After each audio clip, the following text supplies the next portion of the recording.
반갑습니다. 할렐루야. 우리 분당에 계신 성도님들도 평안하시죠? 우리 옆에 계신 우리 성도님들 또 앞뒤로도 눈은 웃는지 안 웃는지 알 수 있잖아요. 환하게 웃으면서 인사 나누겠습니다. 주님의 사랑으로 사랑하고 축복합니다. 이 모든 축복이 다 임하는 귀한 안식일 되기를 주님 이름으로 축원드립니다. 예수 그리스도의 이름으로 하나님 말씀 증거하도록 하겠습니다. 성경 말씀 요한복음 13장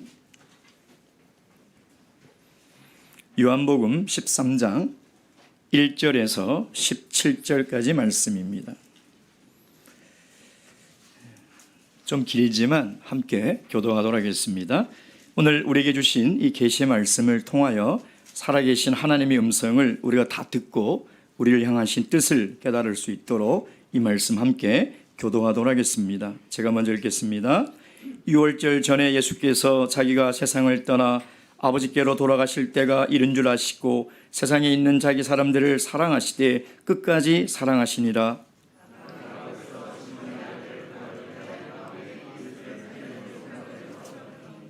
저녁 먹는 중 예수는 아버지께서 모든 것을 자기 손에 맡기신 것과 또 자기가 하나님께로부터 오셨다가 하나님께로 돌아가실 것을 아시고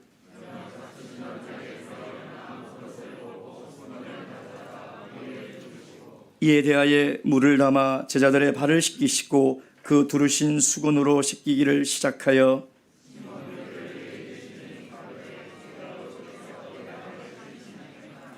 예수께서 대답하여 가라사대 나의 하는 것을 내가 이제는 알지 못하나 이 후에는 알리라.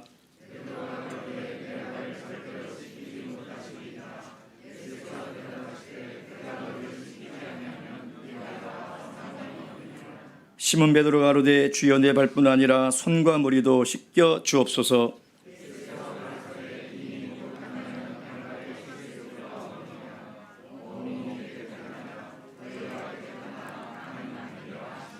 이는 자기를 팔 자가 누구인지 아심이라. 그러므로 다는 깨끗이 아니하다 하시니라.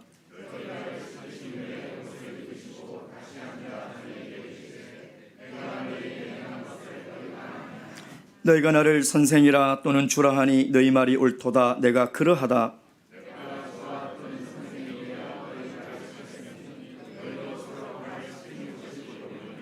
내가 너희에게 행한 것 같이 너희도 행하게 하려 본을 보였노라.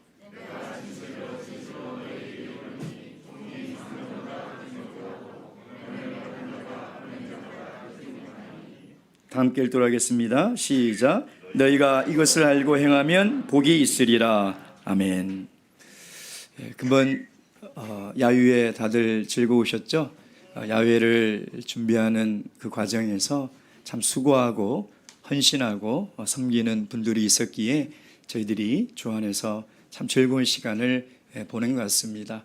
우리 임원들 또 소그룹 책임자들 저마다 각자의 자리에서 참 귀하게 섬겨주셔서 그날 예정보다 많은 100명이 넘는 성도님들이 참석했는데 전혀 불편함 없이 참 즐거운 시간을 보낸 것 같습니다. 특별히 우리 언수 형제 아버님도 오시고요. 또 주영이, 우영이 아버님도 오셔서 저는 너무 반가웠습니다. 제가 너무 친하게 접근하면 부담스러울까 봐 약간 지금 밀당을 하고 있습니다.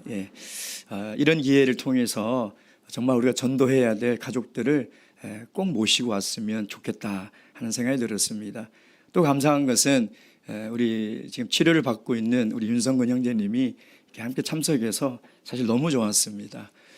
우리 윤성근 형제님이 딱 오시니까 집사님들이 휠체어를 이렇게 대여해 오시더라고요. 그 세 분의 집사님이 이렇게 번갈아 가면서 참 그 울퉁불퉁한 길인데도 아주 환하게 웃으면서 이렇게 곳곳을 돌아다니고요. 식사도 함께하고 또 빵집에 가서 저는 빵을 그렇게 많이 먹는 걸 처음 봤습니다. 저걸 다 드실까 했는데 다 드시더라고요. 근데 그 정말 떼약볕같이 더운 날 우리 집사님들이 이제 보니까 땀을 좀 흘리시면서 끌고 가시는데 제가 그 모습을 보면서요 복음성가 찬양 가사가 생각났습니다. 당신의 헌신이 천국에서 해같이 빛나리. 참 섬김의 모습을 보면 너무 빛이 나는 것 같아요. 너무 아름답습니다. 오늘 세상을 변화시키는 거룩한 교회, 이 섬김의 주제로 하나님 말씀을 나눌 때 우리도 각자의 섬김의 자리에서 살아가셔서 먼 날 천국에서 다 해처럼 빛나는 아름다운 성도님 되시길 주님의 이름으로 축원드립니다. 목적이 이끄는 40일이라는 책이 있습니다. 한 10여 년 전에 나왔는데요. 이 책을 가지고 청년들과도 40일 동안 훈련도 하고 또 교재를 삼았던 참 좋은 내용입니다. 거기에 보면 이런 내용이 있어요. 우리가 하나님을 믿기 시작한 순간부터 우리는 두 가지를 선택해야 한다. 세상적인 크리스천이 될 것인가, 아니면 세계적인 크리스천이 될 것인가. 여러분, 우리가 하나님을 믿기 전에는요, 하나님의 마음을 당연히 모릅니다. 하나님의 일에 대한 관심이 없을 수밖에 없죠. 하나님을 모르는데 하나님의 관심이 있는 일에 우리가 어떻게 마음을 두겠습니까? 당연히 모릅니다. 근데 이제는 우리가 하나님의 은혜로 물과 성령으로 거듭나 그분의 자녀가 됐고 그분이 우리를 천국 백성으로 삼아주지 않으셨습니까? 그런데도 여전히 사상적인 크리스천들은 교회에 와서 교회 일에 관심이 없다는 것입니다. 하나님의 일에 관심이 없으면요, 사람은 자동적으로 자기 자신에게 관심을 둘 수밖에 없어요. 그러니까 하나님을 믿으면서도 하나님이 필요한 일보다는 자기 자신의 필요를 채우려고 한다는 것이죠. 하나님을 믿지만 여전히 관심은 자기 자신에 있다는 것입니다. 교회에 와서도 자기 마음에 들어야 되고요, 늘 자기가 인정을 받아야 되고요, 자기가 좋아하는 일이 아니면 관심이 없습니다. 예수님은 이런 사람들을 뭐라고 말씀하셨나? 섬김을 받으려 하는 자들이라는 것이죠. 여러분, 우리가 교회에서 무슨 서비스를 받아야지만이 섬김을 받는 사람이 아니에요. 하나님 나라에 관심이 없고 자기에게만 관심이 있고 하나님의 일에는 참여하지 않고 자기 자신을 위해서만 살아가는 사람들을 주님은 섬김을 받으려 하는 사람들이라는 것이죠. 여러분, 생각해 보십시오. 우리 강남교회, 분당교회 이 많은 성도님들이 다 섬김을 받으려고 한다면 우리 교회가 어떻게 될까요?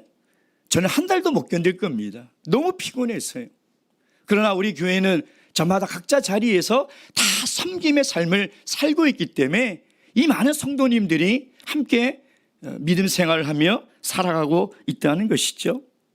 여러분, 이런 분들은 섬기고 헌신하고 희생하는 일에 잘 보이지 않습니다. 왜냐하면 자기 자신이 우선이고 자기에게 관심이 많아요. 그 말은 뭐냐면 편안함을 추구한다는 거죠. 힘든 일은 안 해요. 어려운 일을 누가 하겠습니까? 예수를 믿지만 삶이 변화되지 않는 거죠.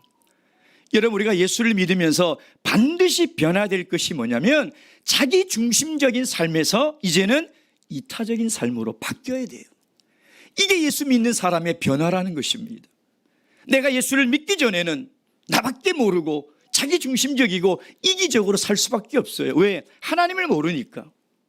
하나님을 모르니 하나님의 마음에도 관심이 없고 하나님의 일에도 관심이 없을 수밖에 없습니다. 그러나 이제는 우리가 하나님을 알잖아요. 하나님을 믿고 살아가고 있지 않습니까? 그렇다면 우리 삶의 가장 큰 변화는 뭐냐면 이제는 이타적인 삶을 살아야 된다. 나를 위해서 사는 것이 아니라 남을 위해서 사는 것이고, 나를 위해서 사는 것이 아니라 나를 위하여 죽으신 예수 그리스도를 위해 살아가는 삶, 그것이 세계적인 크리스천이라는 것입니다. 여러분, 우리가 교회에서 단체 활동을 하고 야유회하고 이 단체 사진을 지금이야 인터넷에 올리고 뭐 밴드에 올리지만 예전에 다 출력해서 이렇게 나눠드렸어요. 그러죠? 어떤 사진이 가장 잘 나온 사진일까요? 예? 빛이 좋은, 뭐 구도가 좋은? 아닙니다. 내가 눈을 뜨고 있어야 돼요. 내가 눈을 뜨고 있는 사진이 가장 잘 나온 사진이에요. 그래서 어떤 교회에서 사진을 뽑아줬더니 아니 왜 이런 사진을 뽑았냐고 막 투덜투덜대길래 아니 왜 뒤에 산도 잘 나오고 다 웃고 있는데 왜 봐라 내가 눈을 감고 있지 않냐. 예. 자기가 눈 감고 있으면요 그건 못 나온 사진이에요. 우리 청년들이 늘 저 단체 사진 찍을 때 목사님 눈 감지 마세요 그래요. 제가 그래요. 나는 떠나가거나 똑같으니까 그냥 찍어. 저는 10장 찍으면 9장은 다 감고 있어요. 참고하세요. 예, 저는 다 감고 있어요. 그런 사진 나와도 괜찮아요. 예. 근데 자기 중심적으로 생각하는 사람은 자기가 눈 감고 있는 거 뽑아내면 그거 출력해서 주면요 시험에 들어요. 예. 그 이런 사진을 교회가 뽑았냐라고 하는 것이죠. 여러분, 우리는 예수 그리스도를 믿고 물과 성령으로 거듭나서 이제는 이타적인 삶을 살아야 돼요. 하나님이 나를 어디에 보내시고 어떤 섬김의 자리에 나를 쓰실까, 여기에 관심이 있어야 돼요. 그곳이 힘든 곳이지만, 그곳이 어려운 곳이지만 그곳에 있을 때 우리는 참된 기쁨을 누릴 수 있는 것이죠. 먼 훗날 천국에서도 영광을 누리지만 이 땅에서도 진정한 기쁨을 누리며 살아갈 수 있다는 것입니다. 빌립보서 2장 4절 말씀 보겠습니다. 빌립보서 2장 4절 말씀 다 함께 읽겠습니다. 2장 4절 시작. 각각 자기 일을 돌아볼 뿐더러 또한 각각 다른 사람들의 일을 돌아보아 나의 기쁨을 충만케 하라. 자신도 돌아봐야 되지만 다른 사람들의 일도 돌아봐서 기쁨을 충만케 하라는 거예요. 그래서 예수님께서 말씀하신 이 섬김은 단순히 부담감이고 책임감이 아니라 성숙한 그리스도인들이 누려야 할 참된 기쁨이라는 거예요. 여러분, 섬김의 자리에 있는 분들의 특징이 뭐냐면 다 기쁨이 충만하다는 거예요. 여러분, 요즘 기쁨이 없으십니까? 뭔가 삶이 거칠거칠하고 삭막하십니까? 섬김의 자리로 가보세요. 남을 섬겨보세요. 기쁨이 충만해집니다. 그래서 섬김은 부담이 아니에요. 책임이 아니에요. 섬김을 통해서 하나님은 진정한 기쁨을 우리에게 맛보게 하시는 것이죠. 저는 우리 강남교회 성도님들과 분당 성도님들이 이런 참된 기쁨을 다 맛보시며 행복하게 사셨으면 좋겠습니다. 진심이에요. 그래서 오늘 이 본 말씀을 통해서 예수님의 섬김을 본받아 이런 섬김의 기쁨과 천국의 영광을 다 누리시길 주님의 이름으로 축원드립니다.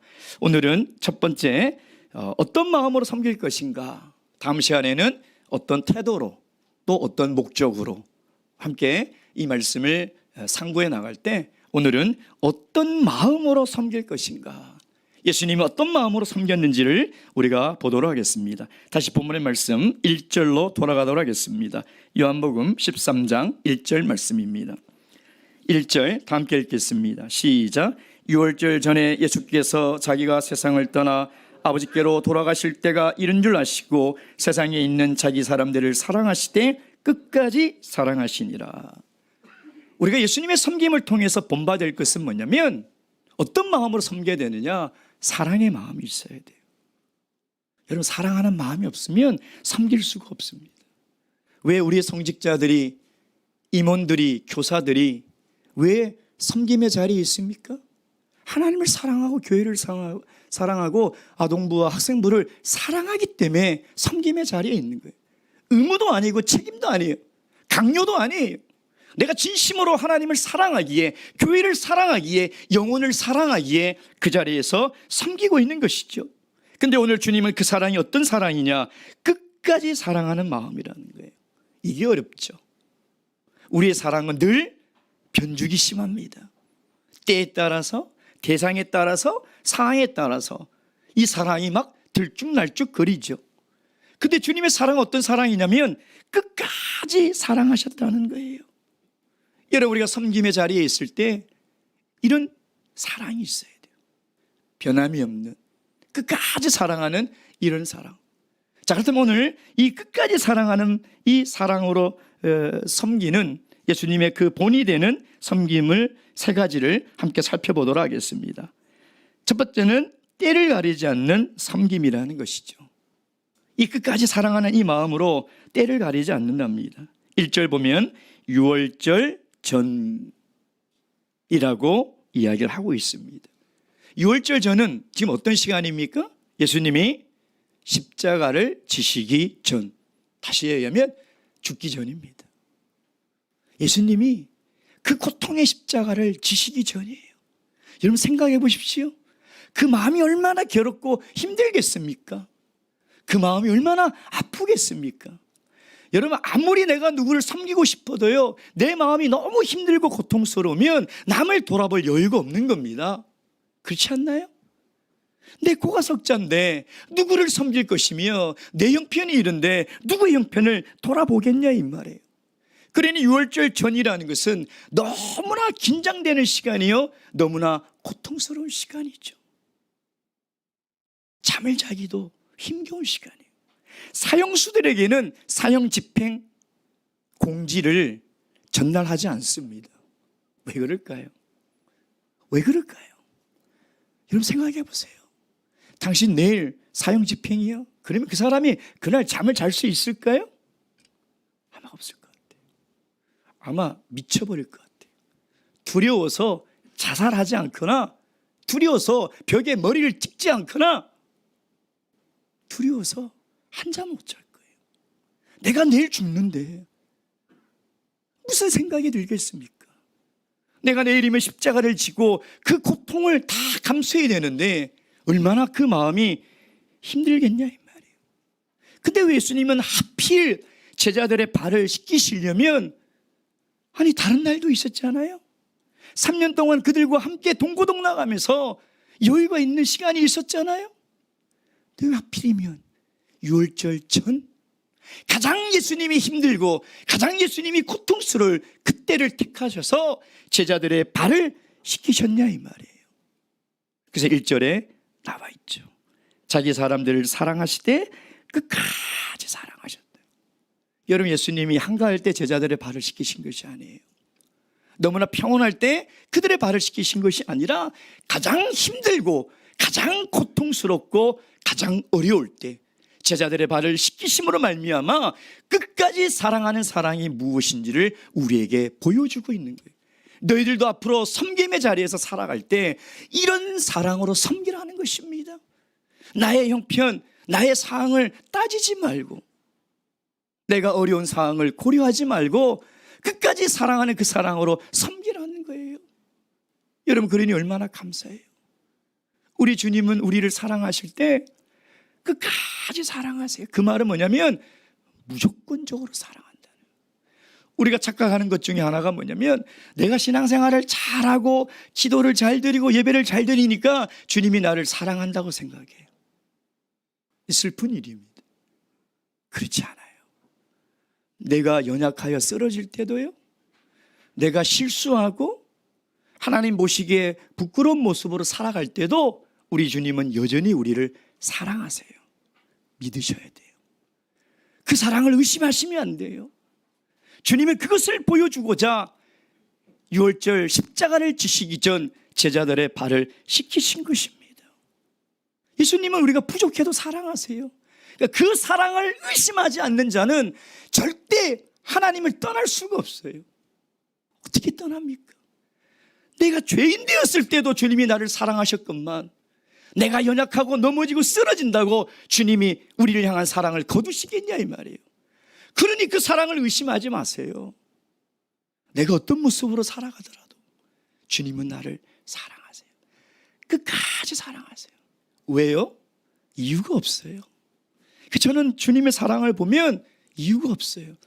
그냥 우리를 사랑하기로 작정하시고 결심하시고 약속하신 것 같아요. 무조건적 사랑이죠. 이유와 조건이 없는 사랑입니다. 제 두 아이들을 키울 때 큰애가 1학년이었던 것 같아요. 차를 타고 가는데 이 녀석이 아빠 퀴즈를 낼 테니 맞춰보세요 그러는 거예요. 초등학생들이 내는 퀴즈가 굉장히 어렵습니다. 굉장히 어려워요. 예. 우리 어른들 못 맞추세요. 예전에 제가 우리 민욱 형제님 집에 갔을 때 우리 유겸이가 퀴즈를 그림을 그리는데 다 못 맞추더라고요 어른들이. 아 진짜 나중에 맞춰보세요. 못 맞춰. 어려워요. 긴장이 됐죠. 뭐야? 내봐. 어머니가 왜 자녀를 사랑할까요? 이게 퀴즈예요. 아 그래서 운전을 하면서 뭐 이래서 저래서 땡 아니에요. 그래서 이게 뭐지? 나도 어머니가 있고 어머니의 사랑을 받았는데 내가 그걸 생각을 해본 적이 없었던 거예요. 우리 아들 되시고 자녀 되시는 분들 그런 생각을 안 했다면 회개하세요. 그런 생각을 해본 적이 없더라고요. 왜 사랑하지? 어머니 나를 왜 사랑하지? 내가 모르겠는데 아빠가 정답은 그러게 말이에요. 제가 눈물이 활칵 쏟아지더라고요. 그러게 말이에요. 이유가 없어요. 조건이 없어요. 하나님이 우리를 사랑하는 사랑이 무슨 이유가 있고 무슨 조건이 있습니까? 알 수가 없는 사랑이에요. 이해할 수 없는 사랑이라는 것입니다. 일방적인 사랑이죠. 그 사랑으로 우리를 사랑하신다는 거예요. 여러분, 그래서 우리가 섬김의 삶을 살아갈 때 이 주님의 끝까지 사랑하는 이 사랑을 마음속에 가지고 사랑해야 된다는 거예요. 여러분, 우리가 사람을 섬길 때요, 경제적 시간적 여유가 있어서 섬기는 분들도 참 대단합니다. 그건 쉬운 일이 아니에요. 여러분, 시간이 있다고 섬기는 것 같아요? 그렇지 않습니다. 경제적으로 여유 있다고 섬기는 것 같아요? 그렇지 않습니다. 정말 대단해요. 근데 더 대단하신 분이 뭐냐면 시간도 없고 경제적 여유도 안 되는데 섬김의 자리에 계신 분들. 이런 분들 보면 제가 부끄러워지죠. 작년에 코로나가 한참 심했을 때 인천의 한 사회복지단체 내일을 여는 집에서 그 사회복지단체에서 관리하는 쪽방촌이 있어요. 이 사회복지사가 그 쪽방촌에 사는 이 주민들에게 제안을 하나 했습니다. 우리도 힘들지만 코로나로 우리보다 더 힘든 이웃들이 많습니다. 우리 모금을 해서 그들을 도와줍시다. 그러니까 3평 남짓 사는 그 쪽방촌에 있는 300명이 넘는 사람들이요, 100원짜리를 모으고 폐지를 팔아서 모으고 마늘을 까서 모은 돈으로 다 모아서 87만 1,260원, 제가 액수를 잊어버리도 않아요. 그걸 모아서 자신보다 더 어려운 사람들을 도와주더라고요. 그 어느 기자가 한 할머니를 인터뷰하는데 할머니가 그래요. 평생 도움만 받을 때는 고마운 마음밖에 없었는데 내가 태어나서 누구를 도와줘 보니 기쁨이 너무 넘치더라. 기쁨이 너무 넘치더라는 거예요. 여러분, 우리도 살다 보면 어려울 때가 있습니다. 시간을 정말 내기 힘들 때가 있고요, 경제적으로 너무 빠듯할 때가 있어요. 그때 섬기세요. 그때도 섬김의 자리를 벗어나지 마세요. 내가 정말 힘들고 어려울 그때, 마치 예수님이 십자가를 지시기 전 가장 고통스러운 그때도 제자들을 발을 씻기시면서 섬기셨던 본을 보여줬던 것처럼 우리가 그 자리에 있을 때 세상이 알 수 없는 그 충만한 기쁨을 맛보며 살아갈 수 있다는 것입니다. 여러분, 이런 때를 가리지 않는 섬김의 삶을 다 살아가시길 주님의 이름으로 축원드립니다. 두 번째, 예수님의 끝까지 사랑하는 그 사랑으로 예수님은 어떤 섬김을 하셨는가? 2절 말씀 보겠습니다. 13장 2절입니다. 13장 2절 함께 읽겠습니다. 시작. 마귀가 벌써 시몬의 아들 가룟 유다의 마음에 예수를 팔려는 생각을 넣었더니. 아멘. 그러니까 예수님이 그 끝까지 사랑하는 그 사랑으로 섬기면요, 대상을 가리지 않습니다. 그러니까 섬겨야 될 대상을 가리지 않는다는 거예요. 예수님이 제자들의 발을 씻기는 그 자리에 누가 있었어요? 배신자 가룟 유다가 있었죠. 근데 한 사람 한 사람 이 12명의 제자들의 발을 다 씻겨주십니다. 예수님 알고 있었어요. 이미 마귀가 예수님을 팔 생각을 가룟 유다에게 넣었고 나를 팔 거라는 것을 알고 있었어요. 근데 이 가룟 유다의 발을 다 씻겨주십니다. 이게 쉬운 일입니까? 여러분, 누군가가 여러분에게 상처를 주고 누군가가 여러분을 힘들게 하는데 그 사람의 발을 씻겨줄 수 있습니까? 쉬운 일이 아니에요. 자신을 배반할 이 제자의 발을 씻긴다는 것은 정말 어려운 일이죠. 제가 목회를 하는데 어떤 성도님이 상담을 요청하셨어요. 그러지 않아도 최근에 표정이 너무 어두우셔서 상담을 해야 되겠다라고 생각하던 차에 먼저 상담을 요청하셨죠. 얘기를 들어보니까 이 교회 오는 건 너무 좋아서 참 기쁜 마음으로 교회를 딱 오면 그 미운 사람이 딱 그 사람의 얼굴을 보는 순간 말씀도 안 들어오고요. 막 마음이 너무 답답하고 가슴이 터질 것 같고 이 예배당을 막 뛰쳐나가고 싶다는 거예요. 여러분, 이런 상담을 받으면 여러분 어떻게 할 겁니까? 참 어렵더라고요. 그러니까 도저히 같은 공간에서 앉아있지를 못하겠대요. 어떻게 할 겁니까? 제가 그랬죠. 성도님, 지금 정말 큰 시험에 들었습니다. 이건 엄청난 큰 시험입니다. 하나님 앞에 우리가 얼마나 큰 죄인이었고 하나님이 우리를 어떻게 사랑하시고 용서했는지를 깨닫지 못하면 이 시험에서 벗어날 수가 없습니다. 여러분, 사람이 미워지면요, 기도할 때도 미운 사람만 생각이 나요. 사람이 미워지면 그래요. 이건 엄청난 큰 시험이라는 것이죠. 여러분, 용서하지 못하면 본인에게 불행입니다. 그 어떤 분이 그러더라고요. 사람이 미워지면요, 그 사람 뒤통수만 봐도 밉대요. 주는 거 없이 밉다고 하잖아요. 그러지 않습니까, 여러분? 여러분, 한 교회에서 오랫동안 신앙생활하면 교회에서 미운 사람이 생겨요, 안 생겨요?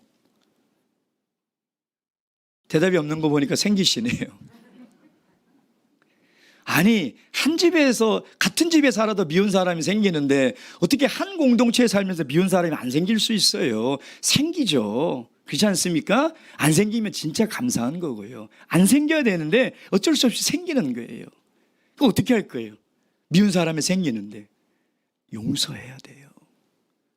용서해야 돼요. 예수님이 성경을 통해서 계속 우리에게 얘기하는 건 뭐예요? 70번, 7번이라도 용서하라, 용서하라, 용서하라. 왜 용서하라고 그러실까요? 용서 안 하면 내가 병들어요. 용서 안 하면 내가 죽어요. 용서는 타인을 위해서 하는 것이 아니라 내가 살려면 용서해야 돼요. 용서 안 하면 화병 들어요. 화병 들어요. 저는 화병에 걸린 분들 몇 분 봤습니다. 병원에 가도 진단이 안 나와요. 안 나와요. 뭐 MRI고 뭐고 다 찍고 보고 하는데 안 나온다니까요. 결론이 뭔지 알아요? 화병이에요. 화병. 의학 용어도 있지 않습니까? 화병 있죠. 화병이라는 게 있어요. 그러면 정신계통으로 가서 진료를 받아야 돼요. 왜? 마음에 용서하지 못하는 사람이 있으면 소화기장애 오죠. 스트레스 받죠. 결국은 자기가 망하는 거예요. 그래서 예수님이 용서하라는 것이죠. 여러분, 우리는 어떤 사람까지 섬길 수 있습니까? 정말 나에게 해를 끼치고 내가 정말 사랑할 수 없는 그런 사람까지도 여러분 섬길 수 있냐 이 말이에요. 근데 우리가 우리를 끝까지 사랑하시는, 우리를 용서하신 그 예수님의 마음을 갖는다면 우리도 섬길 수 있다는 거예요. 섬길 수 있어요. 그래서 집에 가서 한번 해보세요. 미운 사람 있잖아요. 예, 발 씻기시면서 용서하시고 섬겨보세요. 예. 오늘 예수님께서는 섬기려면 섬김의 대상을 가리지 말라는 것입니다. 누구든지 간에 섬기라는 것이죠. 그래서 주님께서 오늘 이 사정년을 통해서 우리에게 섬김의 교훈을 주시는 건 뭐냐면, 섬김에는 대상이 없다. 섬김에 책임만 있을 뿐이라는 것입니다. 우리가 이런 마음을 가지고 우리가 신앙의 공동체를 이루어갈 때 얼마나 아름다운 공동체가 되겠습니까? 미움이 생길 수는 있지만 내가 그리스도의 사랑으로 용서하고, 내 사랑으로는 도저히 섬길 수 없는 사람이지만 그리스도의 사랑으로 섬길 때 이곳이 천국이 아니겠습니까? 다 함께 이런 신앙의 믿음의 공동체를 만들어 가시길 주님의 이름으로 축원드립니다. 마지막 세 번째, 예수님께서 끝까지 사랑하시는 그 사랑으로 보여주신 섬김은 어떤 사랑인가, 어떤 섬김인가? 6절 말씀 보도록 하겠습니다. 6절 말씀.